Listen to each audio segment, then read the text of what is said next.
Go. Welcome everyone to the August 2024 CLF Boston Northeast Reuse Subcommittee meeting. Thank you all for coming. Today we have a presentation from Simona Fischer from MSR Architects or Design, regarding a project management guide for commercial reuse and deconstruction. This was a great industry paper that we wanted to highlight. Some of us on this subcommittee contributed a bit and kind of helped to work through it all, but really a great resource. So we'll have Simona go through that. Afterwards, we'll hold a Q&A session. Feel free to put your questions in the chat, but we'll try to keep it towards the end, just so we can kind of have them all at once. And then afterwards, we'll go over a couple housekeeping and new business items. Laurel, anything else before we get going? Perfect. So Simona, we'll hand it over to you. The floor is yours. Great. I'll just share my screen here. And did you send out a link to the guide for people who are interested? I did, but I also just put it in the chat. Oh, cool. And now Zoom updated and hit everybody. Here we are. Okay, so well, thanks for having me at the CLF Boston chapter, or the subcommittee here, the reuse subcommittee. I have been enjoying sharing this work with anybody who wants to listen. So the project was with Hennepin County, which is where Minneapolis is located, in Minnesota, and they started off saying, you know, all we want is some specifications that would help deconstruction happen more often on projects. And it kind of snowballed into a bigger project because we realized that there were actually quite a number of good guides out there, including authored by people on this call right now, that address deconstruction and have really great advice for that. But there wasn't a lot of guidance out there for the reuse side and how you get past the hesitation by kind of parties all along the whole building construction process who are not sure how to reuse things and maintain standards, et cetera. So we put together Project Manager's Guide to Material Reuse in Commercial Buildings. That was kind of that title was kind of the scoping exercise in and of itself, where we were like, commercial scale, not seeing a lot about that. Reuse, not seeing a lot about that. And who is this for? Project Manager came at the very end because we were like, well, this can't just be for every, homeowner, obviously, or every, who are we addressing it to? And I thought that was important.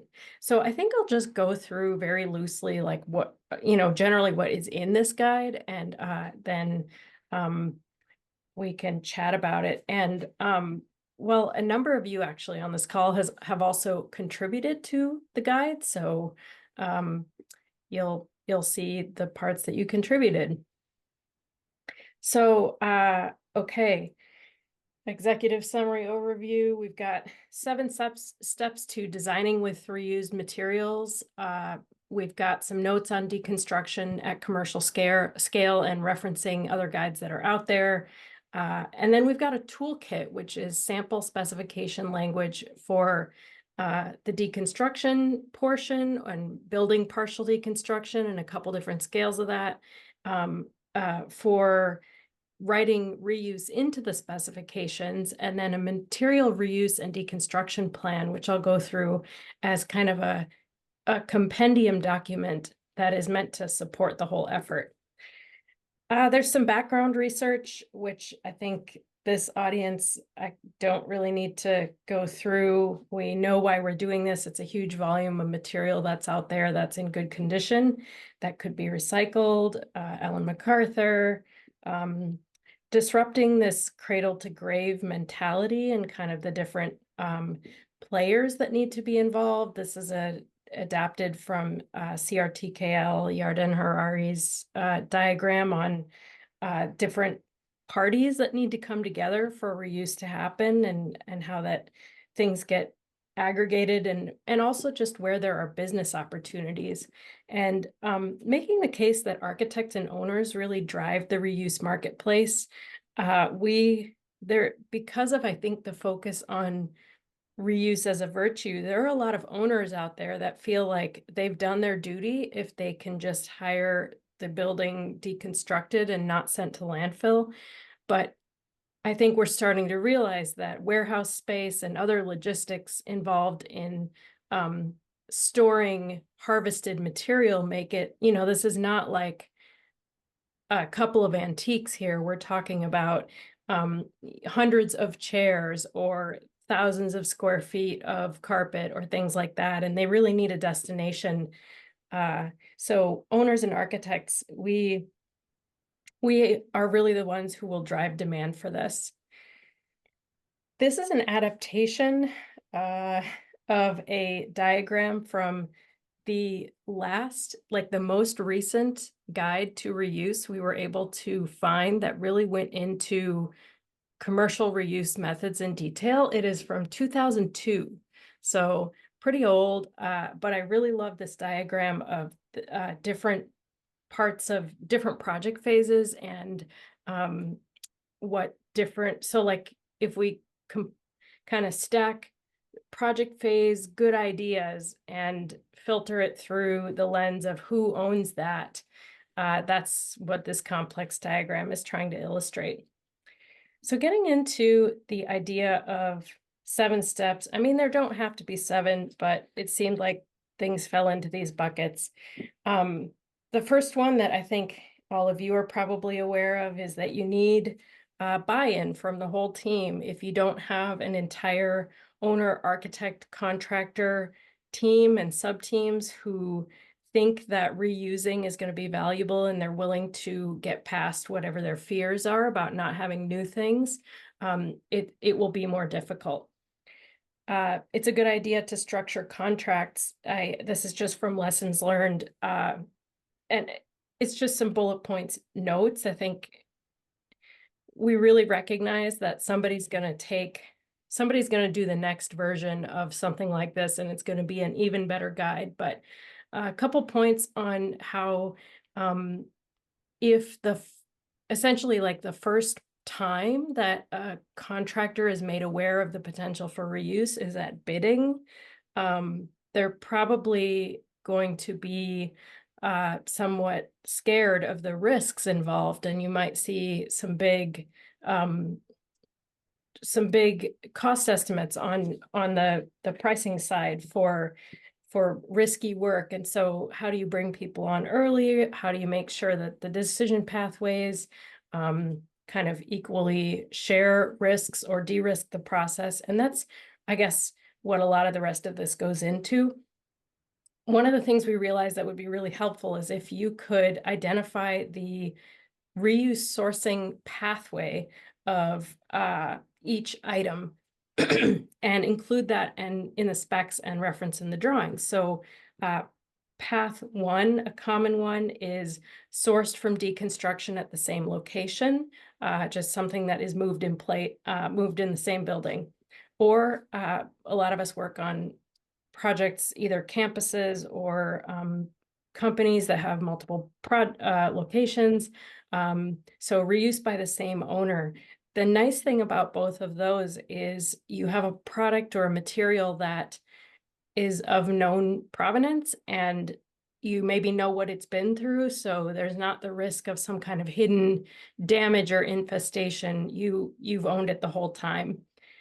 Sometimes, as was the case on our own office, we actually relied on things being furnished by the contractor quite a bit because they had a lot of different projects around the city and they were able to find us lighting and conduit and all kinds of interesting things that we were able to reuse.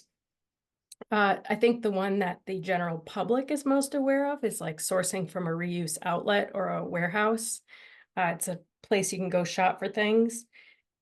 Versus this path 5, and this is because I should have mentioned at the beginning, one of the partners on this project is Andrew Ellsworth of Doors Unhinged in Pittsburgh, and he is a full service reclaimed material supplier. So that is major de-risking from the point of view of the contractor and the owner. They warranty their products just like new, because oftentimes doors, if they have a rating, like a fire rating or something like that, and the UL sticker is intact, nothing changes about the performance of that product. And certain owners might really like that.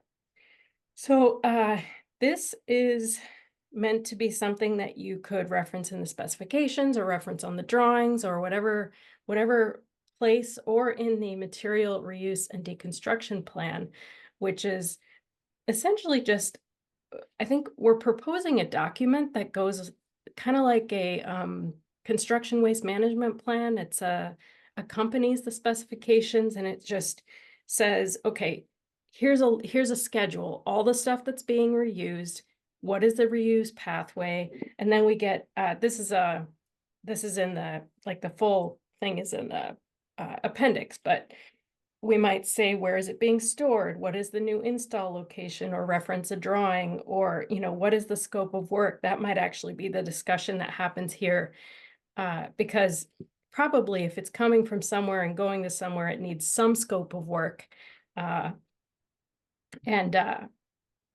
some sort of, refurbishment to be ready for new. And the other thing I think that could be well addressed in this case is kind of the reclaimed grade level that the owner is interested in seeing as a final outcome. So grade 1 is like maybe a university client. They want to see not only like fully functional in this case is, we're taking that as a given. And so it's written to each definition, but grade 1 is, not only functional, but visually cohesive, could be perceived as new. Maybe you want to tell a reuse story, but you don't want people to look at it and be like, they couldn't afford new things. Versus reclaim grade 2, which would be kind of more like our office, where we, we're willing to embrace a little wabi-sabi as long as the overall composition is really nice and things don't look worn. Versus grade 3, which might be cases like a couple of our clients who have like very small nonprofits, or just an organization where they love the idea of reusing some stuff and they don't super care about a totally cohesive aesthetic as long as it's functional and meets their needs, because the budget may be a really important driver on that project. So then the next piece is about sourcing reused materials, and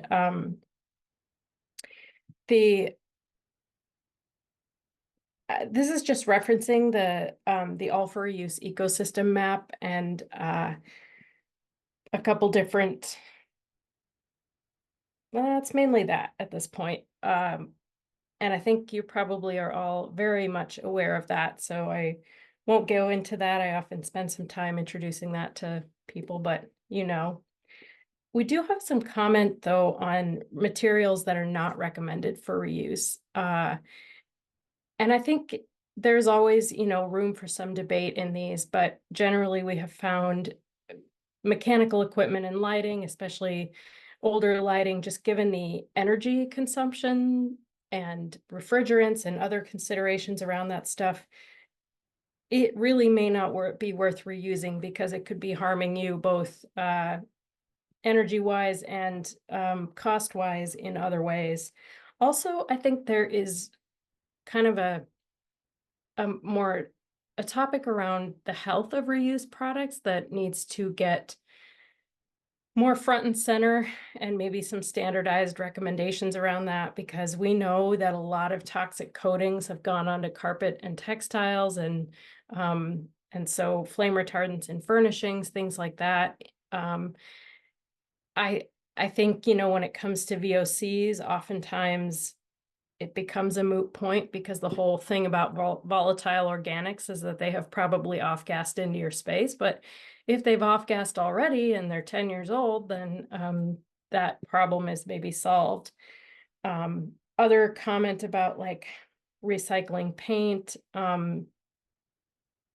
like Yeah, Hennepin County wanted me to say they promote paint recycling, but I haven't heard back from anyone saying I have to take the rest of the section out because I don't know if you've recently read the article about the number of microplastics globally that come from paint and paint in architectural settings. So should we be reusing this stuff, especially if that equipment's going to get washed? I don't know. It's a question. There's a health conversation to be had.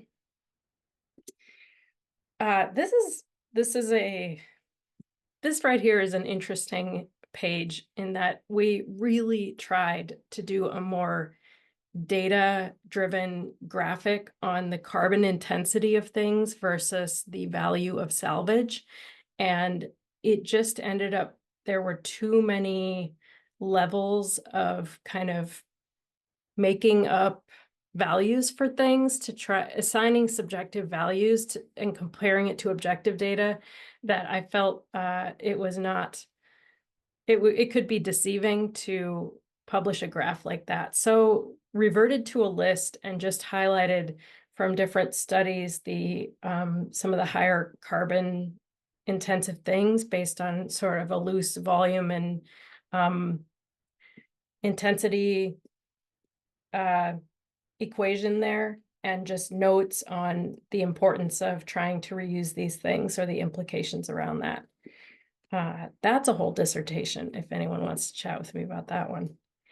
And then getting credit for reuse in green building certifications, just noting for the time being where in which certifications, including Minnesota's B3, that you can get credit for reuse at this time, and designing for future disassembly and reuse. And just that discussion, I think one of the comments that came up was that there's a balance to be found, because like the most reusable structural system of beams would be a very regular system. But speaking to structural engineers, they told us that that's often not the most efficient way to design a structure the first time in terms of carbon. So there's a balance between perfect deconstructibility and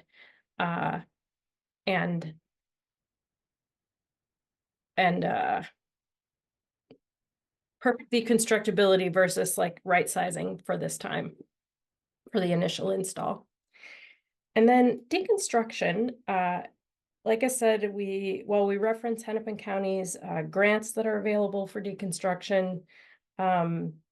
And then there was this interesting, the Zero Waste Boston Deconstruction Initiative. Did this group, is that a different thing or? I think Michael contributed to that one pager that this graphic came from, but this group didn't generate that. Okay. Well, anyway, just referencing that graphic because I think it's a really helpful thing for people to understand that it's not all or nothing.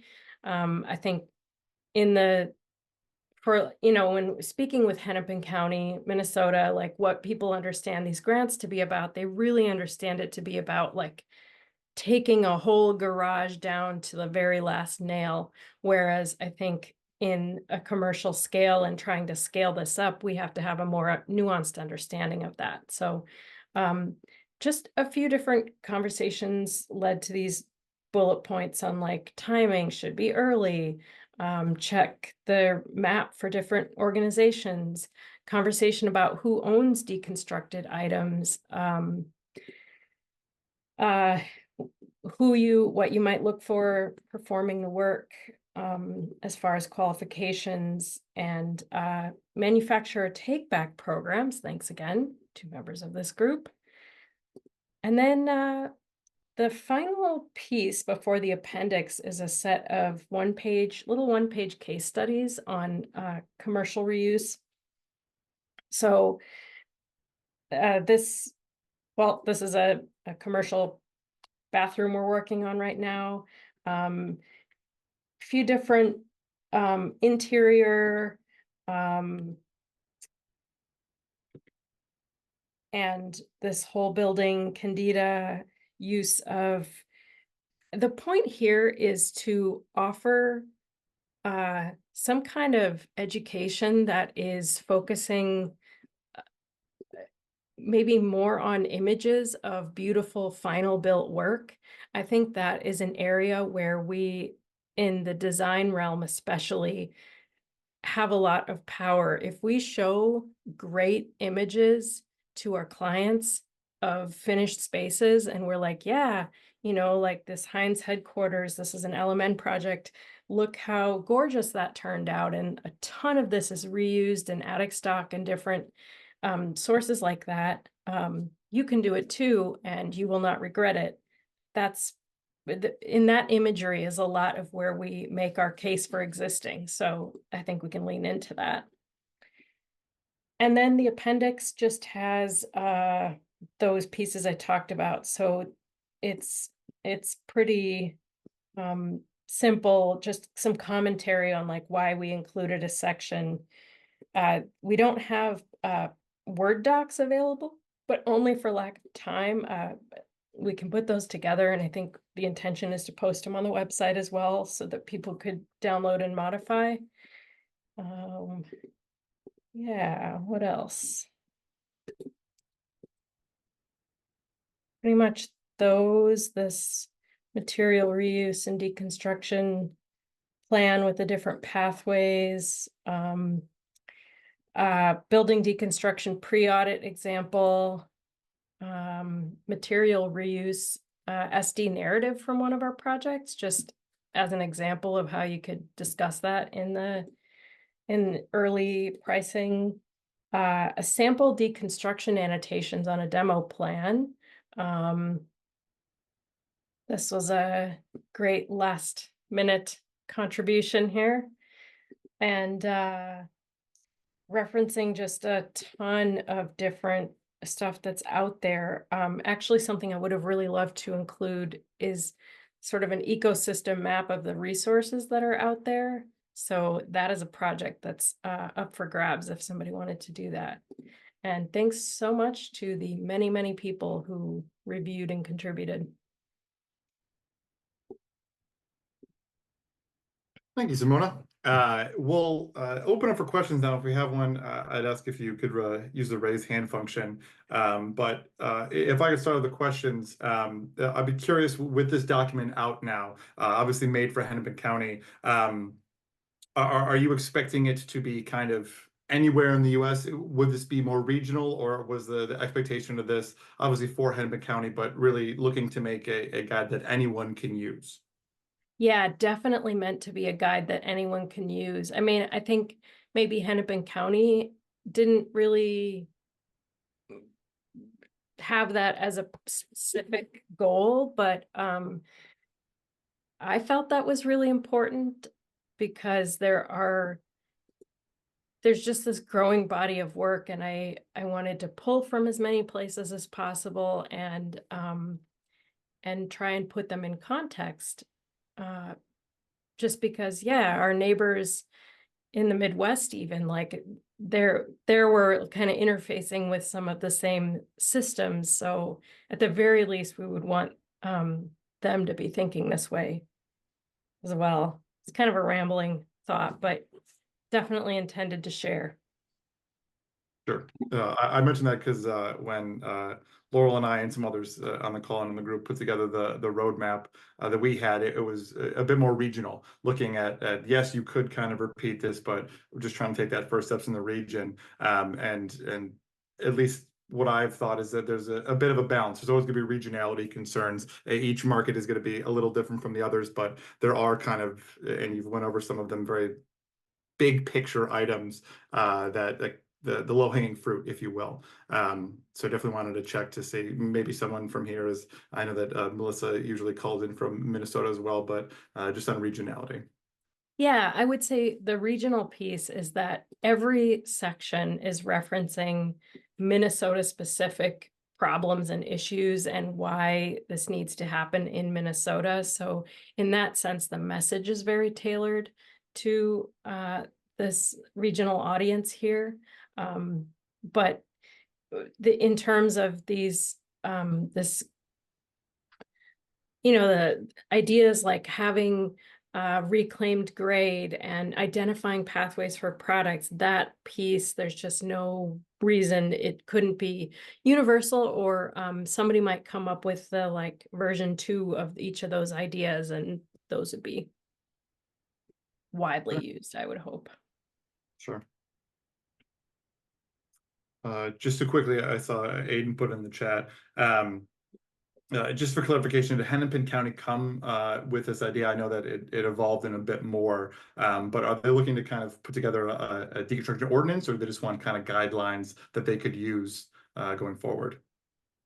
Yeah, they came to us because members of Hennepin County were members of our local CLF reuse subgroup, and we had some talk about specification language, and they were like, can you put together specification language? And finally we made a project out of it, because it just kept not happening on a volunteer basis. And then making a project gave us the capacity to do a little more background research and make it more credible, I think.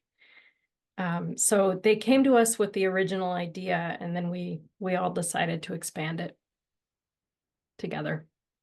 Can you elaborate on that a little bit more? Like, what was that process like in developing the project and like getting the funding for this? Because I know when we had spoken way early stages of this, it's like, how do we get this actually financed? And I'd love to hear more about like how that proceeded. Yeah. Well, so as I mentioned, there were some members of Hennepin County who were members of CLF. And so that was a great first networking starting point, at getting them to be part of those meetings. And Melissa Wenzel, who's on the call here, who's with the state of Minnesota, Minnesota Pollution Control Agency, also has been joining those calls. So we've had this group of people, including policymakers, in and out, who've been talking about this. There's no deconstruction ordinance at this time. I'm not aware of one in Minnesota. So I don't know that necessarily has traction, but there are a number of grants popping up around the state for just trying to incentivize deconstruction and reuse on that side. So I think they were just looking for a little connector piece, like something that could help the grant be used more often, so they could show more use of that. And so we kind of tossed around the idea of like, what if somebody just wrote all this stuff? And then I think we had a moment where we had to say, okay, we could try and do this on a volunteer basis, but everybody's stretched really thin. Is there the capacity to make a project out of this? And would there be the potential for funding? And they had, a little bucket for funding from the Energy and Environment Department for some research. And so that's kind of how we were able to utilize that. And I will say, there was some scope creep that happened between making the initial proposal and then meeting and talking about what all we wanted to see in the guide. And it turned out okay. I will say, I don't know, like, should I say this on a recording? I'm not sure, but there's not a lot of room for ad service in this type of structured, I guess, grant funded project. So consider that carefully. Like, the scope creep is real. And then it's not like a private client where they can be like, well, let me see if I can wrestle up a little extra to get this little extra thing. It's kind of like, we want it to be great. And also, there is absolutely no way to get more money. So we went a little over. Yeah. Do you mind if I ask like what the fee and like time frame for the project was? If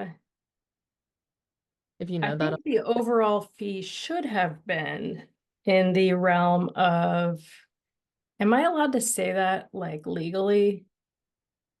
I don't Does it know, because it's a on the service thing.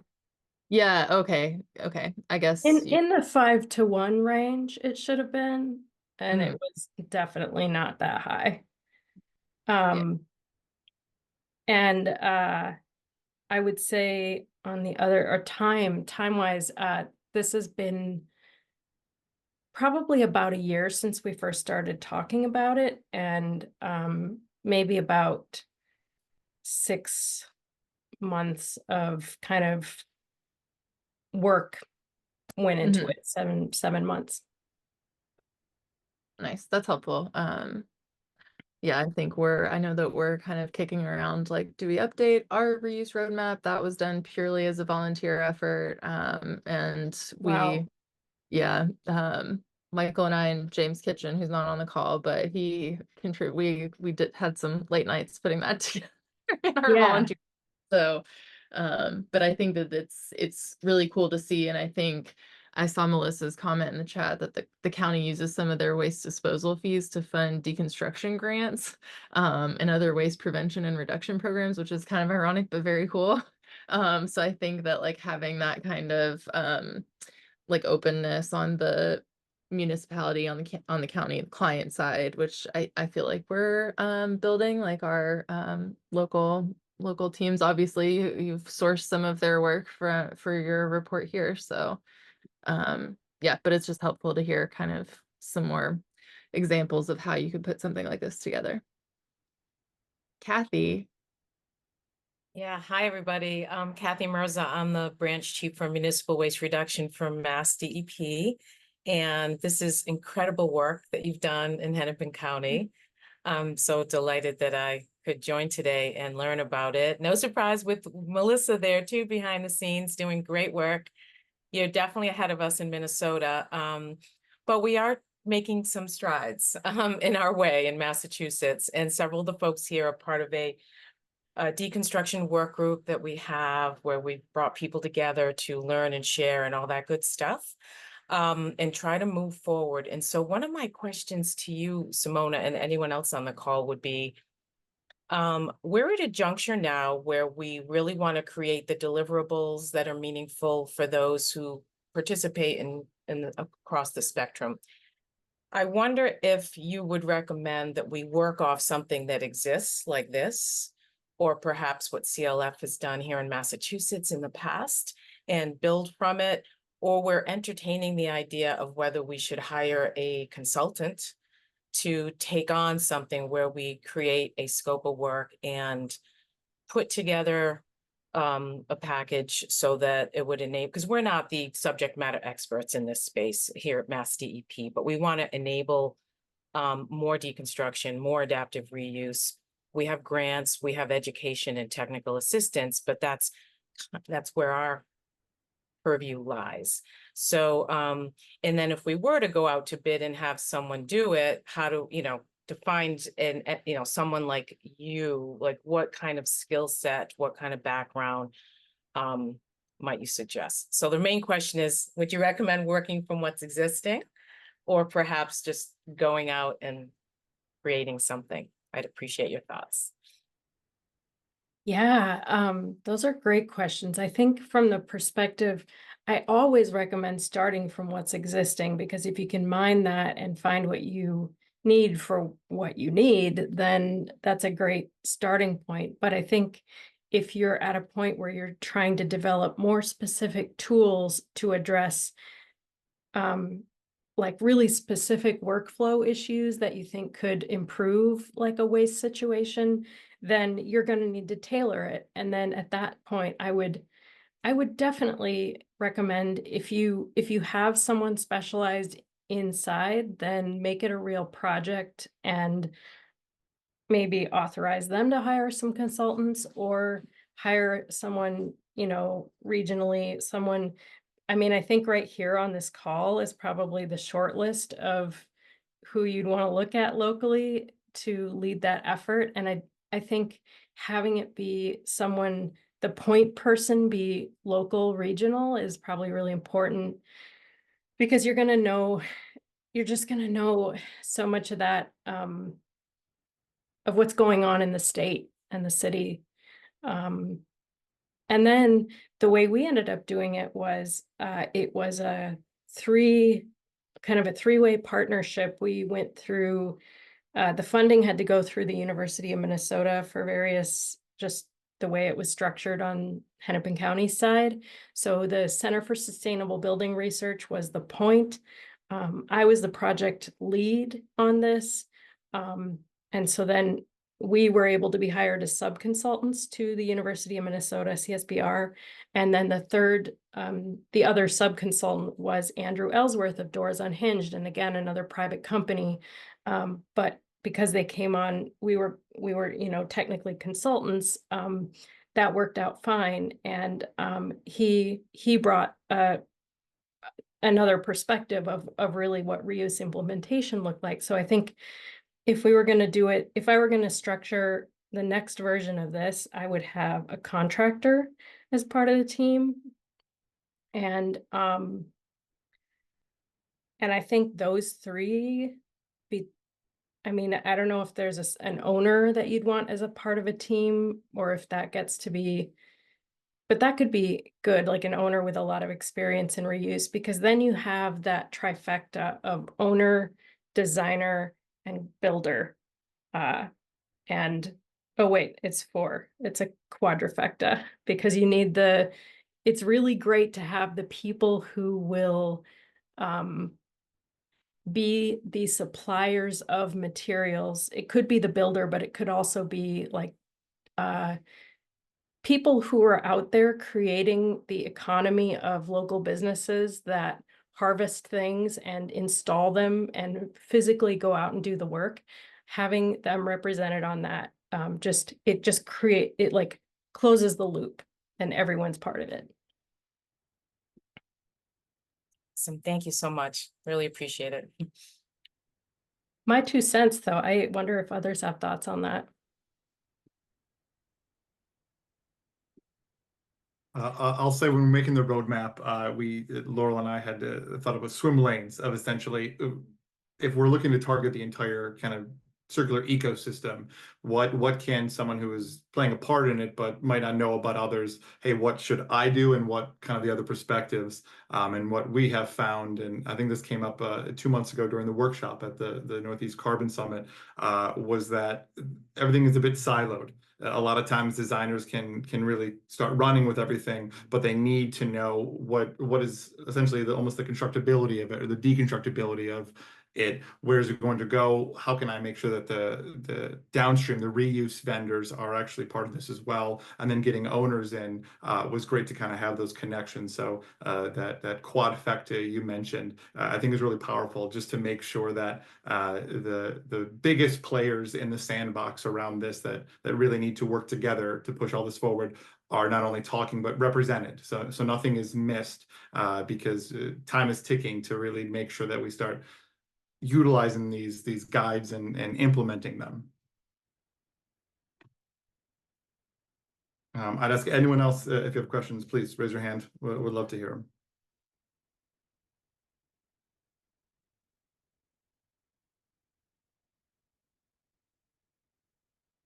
Cam. Sorry, I figured I'd raise my hand anyways. I had a question just with respect to how we drum up the market for reuse, especially because this is a report written based on Minnesota, and or at least I am from Boston, and so I'm interested in seeing how that kind of market can gain traction in different areas. I'm wondering, just with your experience, is this more of a market-driven issue? Like, we don't have the facilities in place to store materials that are salvaged and that can then be reused, and we don't have the room for it? Or is this more of a mentality thing where people are going to demo a building and they see a carpet tile and they say, well, we're not going to reuse that just from a design perspective, and that's that? Because I think while they are inextricably linked, there are differences, and they're two different approaches to one question. Yeah, those are really good comments. I think I've just based on this project and what I saw on the couple projects where we've done some reuse, I think the number one driver that I witness is fear of the unknown in implementation of reuse. And I think if you can crack that nut by making it beautiful, by showing that it works, by showing happy clients and outcomes, we would drive the market. The supply will come. The supply is out there. The supply is actually the thing that's upsetting us right now, because the supply is getting diverted to landfill instead of where it should be going. The demand is not there because people like new things. But I think I think that attitude can shift pretty quickly when you show people really beautiful, not new things. And I think, and that's maybe just my perspective on where it's come from. Others who've experienced with reuse, I would be curious to see what you think the biggest drivers are. I think it can happen in any market if you make it sexy. I think so too. I just think that the drivers like vary by market. Like, I don't know if you have a big like union presence in Minnesota, but that's definitely a factor for us here in Boston. On the Not as union. big as you do, yeah. So, yeah. I think definitely to that point, yes, the fear of the unknown, talking, Laurel had mentioned kind of unions. I think especially on the builder side, there's very much I've been doing this for X amount of years. I'm going to keep trying to do this because it's tried and true. I know my margins, I know my efficiency, I got to make my schedule. And oftentimes there's this immediate discounting, this immediate kind of perceived barrier that goes up of I don't even want to think about it. It's going to be too much or too expensive. And I think that write-off has been the hardest, at least in the New England market, because when those first steps are taken, when things are piloted, and I think this is not only my experience but others, it doesn't have that cost, it doesn't have that effort. It can kind of impress the client. You can kind of generate a carbon number, which more and more owners and municipalities are trying to get to as they decarbonize.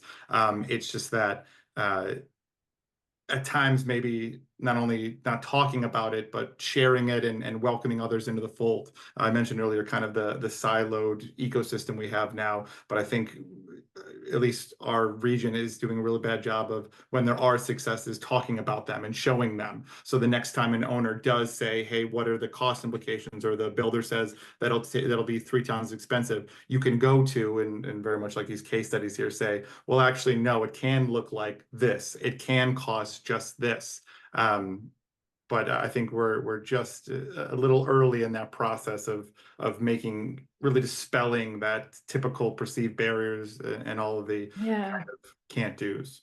Yeah, I think a lot of those perceived barriers, the unions question, there's no reason that a union shop couldn't use reused materials if they train themselves to do it, and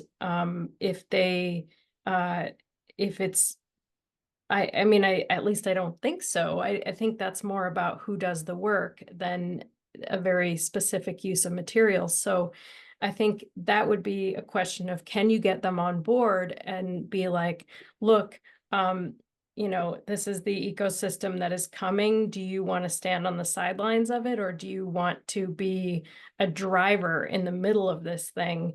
And, like, promote union labor through that, and maybe you can get them on your side. And the other thing I was going to say is, I think those other logistical challenges, like the fears, that's, I think, where I think about, like, how can you provide documentation and early collaboration so that they're like, no, we have expectations for how it's going to look, and we're like, grade 2 is okay here as long as it's functional, or whatever the legwork is that we've done. And it seems like there's it would be really cool to see the next version of this that dove deeper into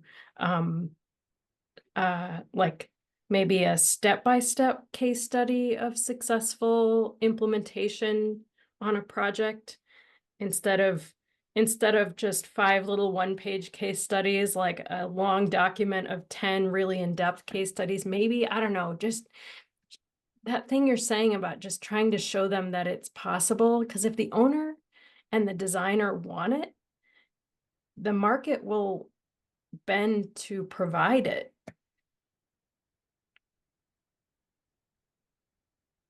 Yeah, I think to that point, there's I'll go to Kathy right after this, but the material take back programs. What I have found, and I think what other contractors are starting to find, and our subs who are pulling up as well, is that about probably 2 years ago when they really started coming into fashion, it was well, this is going to take twice as long. This is going to be much harder. But some of the more sophisticated demo subs in our region, I know the Select Demo is typically on this call. Found out, well, let's just try to do it. Let's just see what it looks like. And they have found that it doesn't cost as much. It can be at cost parity or less because you're avoiding disposal costs, which they hadn't thought about. And these ideas of 2 to 3 times labor for palletization just doesn't pan out unless for some reason they're purposefully doing that. And it's taken kind of the first steps and those early adopters to really realize, no, this is something we can just make into what we do for our business. So where those are kind of speeding up now to where if I have an RFP where I know that we're looking to demo some finishes, I'm working with the demo sub who's also and the manufacturer who wants this back purposefully, and some of the more sophisticated manufacturers looking to buy it back. So not only offset those costs, but to go above and beyond. And it just took kind of those hesitant first steps. But let me tell you, they're not easy to get by because the industry can be stubborn at times, very much so. Kathy. This is so interesting because it also just, to me, it echoes a lot of what I've seen over the years in the municipal space working with city and town officials, is that resistance to change. And it takes a lot of time. I don't know if, New Englanders are deeply rooted. There is something, I think, culturally here that also kind of might slow things down. Which brings me to my question is, does the messenger really matter in these spaces? Because there are so many players along this pathway. And I have found in the municipal space that our team at DEP could put together resource and all this good stuff. But if communities can hear from peers, they're speaking the same language and it cuts through in a way. And so it makes me wonder are there opinion leaders in the architect space or the general contractor space where they can share with each other in the same language, like, this is how it's done. Just kind of putting that out there because we're very parochial here in Massachusetts. It just is reality. So messenger, if anyone has thoughts on that, or maybe there are industry associations where those things get shared across networks, architect to architect, what have you. Yeah, I would just say that so Building Green magazine has the sustainable design leaders, construction leaders kind of groups, to where while they're not, I would say the biggest, they're no kind of AGC or Association of Contractors or the AAA. There are often kind of these thought bubbles of sharing best practice. I think it's how do I think even like collaboration on what Simona had shared as an example of that. It's just how does that go out of thought leadership and then start to disseminate? Because if it's only the most sophisticated of the builders or the designers looking to do it, then it's some sort of niche service and not kind of distributed best practice or what should be going on. So I think there's definitely a call for if these kind of documents, if these kind of ideas are generated, that they shouldn't stay in those because these thought bubbles exist, but they really need to kind of spread out. And I would even say we're doing a bad job at spreading out some of the ideas we do have.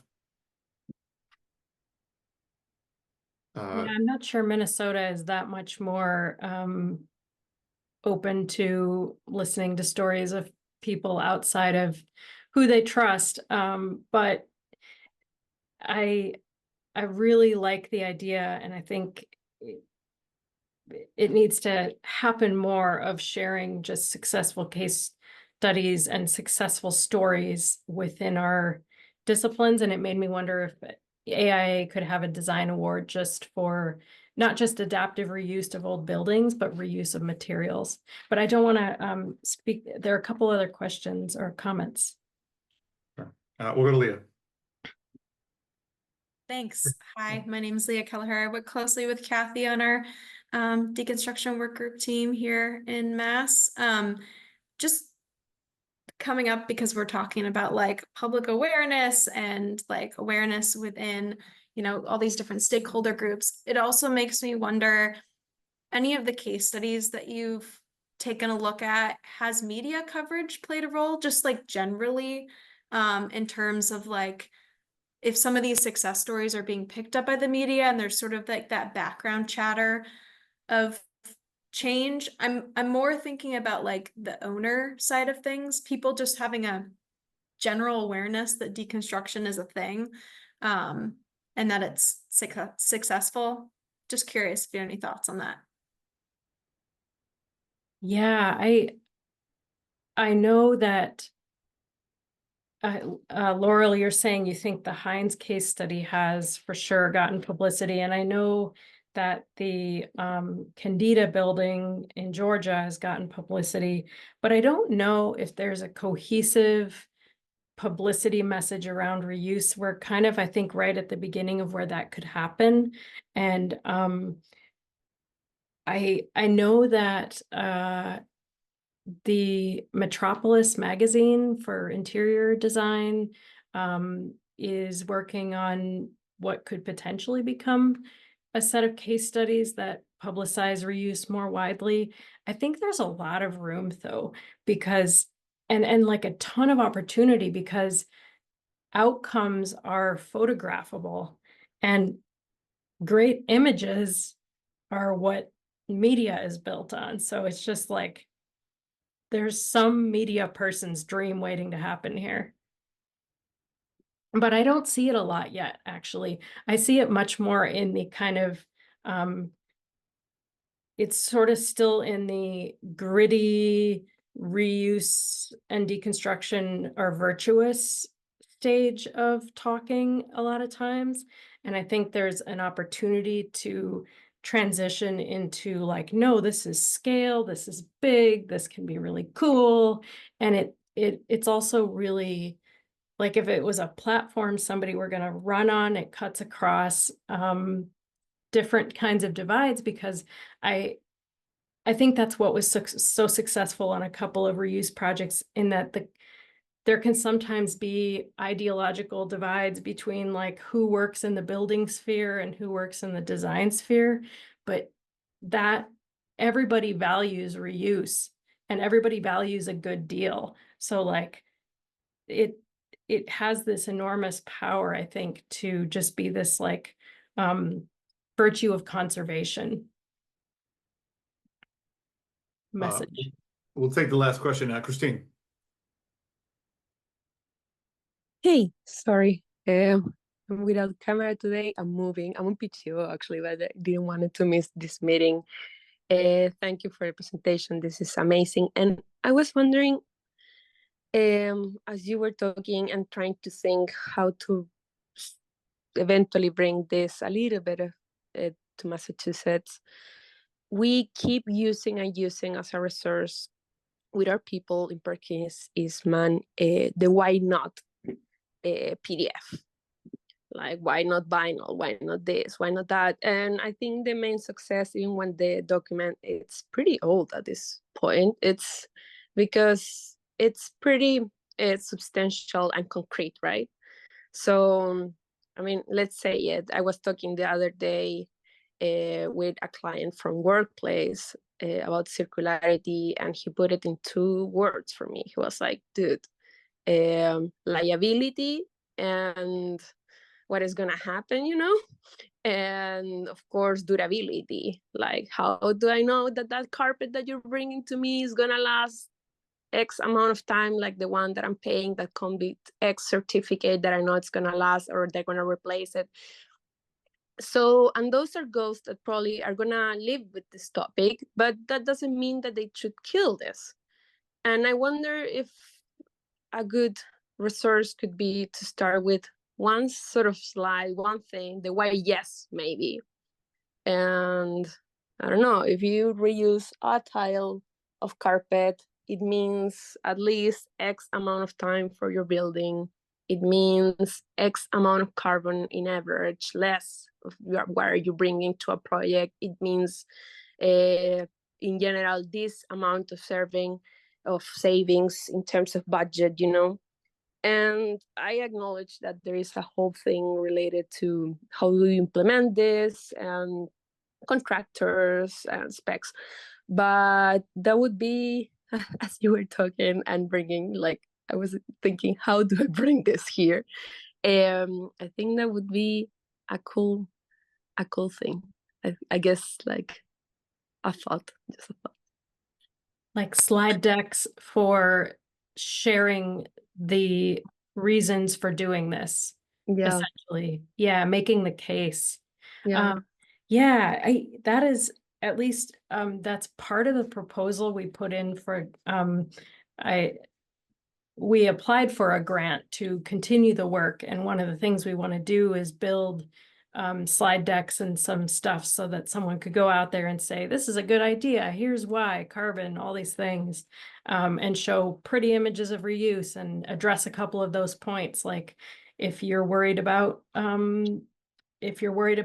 certain kinds of warranty issues, like here's where you can buy from to make sure that those are covered. So I hope we get that grant, and if not, I'm happy to download the ideas to anybody who does get the grant so that they can do that work. And yeah. Oh, that would be cool. I really hope it works, because it's like, I know that it's a complicated topic to put in one slide, for example, but I imagine one slide for each material, for 5 main materials that have the main impact, would be amazing. Who knows? A why yes someday. Why, yes. Awesome. Well, I think we're at time now, so definitely wanted to thank Simona once again. Very much appreciated you coming in and talking about this guide. Very, very helpful. So thank you. And then for the rest of the subcommittee, we'll look to end it here. Please expect in the next coming days a recap and a link. We obviously record all these and upload them along with the meeting minutes. But once again, thank you. And we appreciate everyone taking the time today. Thanks very much. Thank you. Thank you, everyone. Thanks, guys.